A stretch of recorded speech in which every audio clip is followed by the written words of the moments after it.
Imagine a skyline dominated by gilded onion domes, candy-striped towers, and colossal concrete monoliths that speak of both imperial power and Soviet ambition. This is Russian architecture, a style that is instantly recognizable, but whose origins and meanings are often misunderstood. Why the onion shape? How did a country known for its vast forests and brutal winters develop such a colorful and flamboyant aesthetic?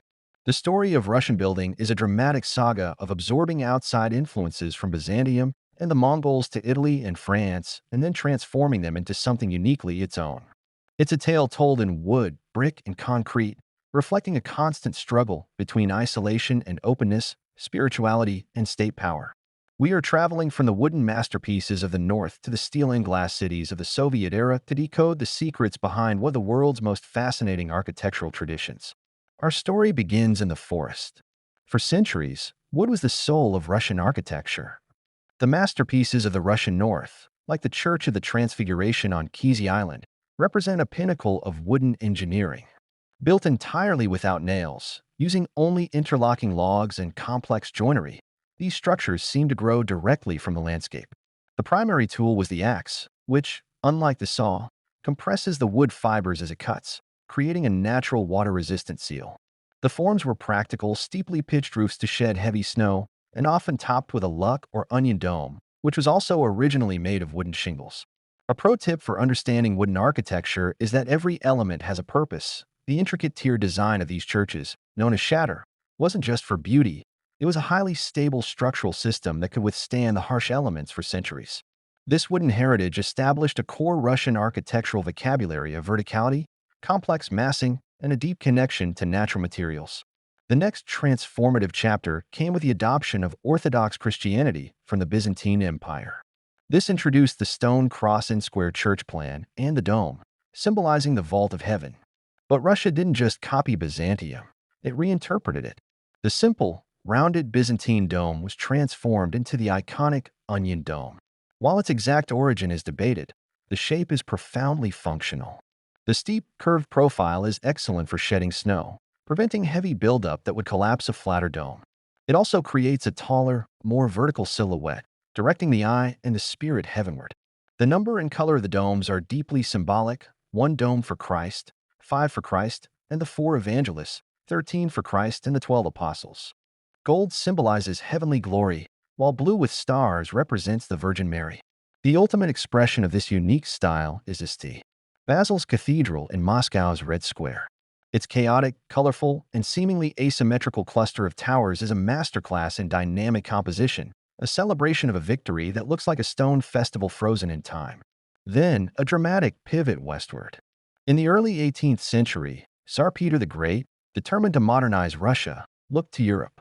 He founded a new capital, St. Petersburg, as a window to the west. On a swampy delta, he and his successors built a city of breathtaking Baroque and neoclassical grandeur, a deliberate contrast to the medieval Byzantine character of Moscow. Architects like Bartolomeo Rastrelli designed wonders like the Winter Palace, with its endless facades of white columns, gold accents, and a scale designed to overwhelm and impress. The city itself, with its strict geometric plans, canals, and wide avenues, was a direct import of European urban ideals. This era created a profound architectural duality in Russia, a constant tension between the native, vertical, and colorful Moscow style and the imported, horizontal, and orderly St. Petersburg style. A common drafting mistake when studying this period is to assume uniformity. The shift from Baroque to neoclassical to eclectic styles happened rapidly, creating a rich layered fabric in the imperial capital. The 20th century brought the most radical shift of all, the Soviet era.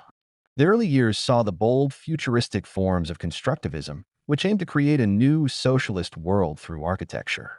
However, this was soon replaced by the heavy, imposing style of Stalinist architecture or socialist classicism. These buildings, like the famous Seven Sisters skyscrapers in Moscow, were designed to project the absolute power of the state.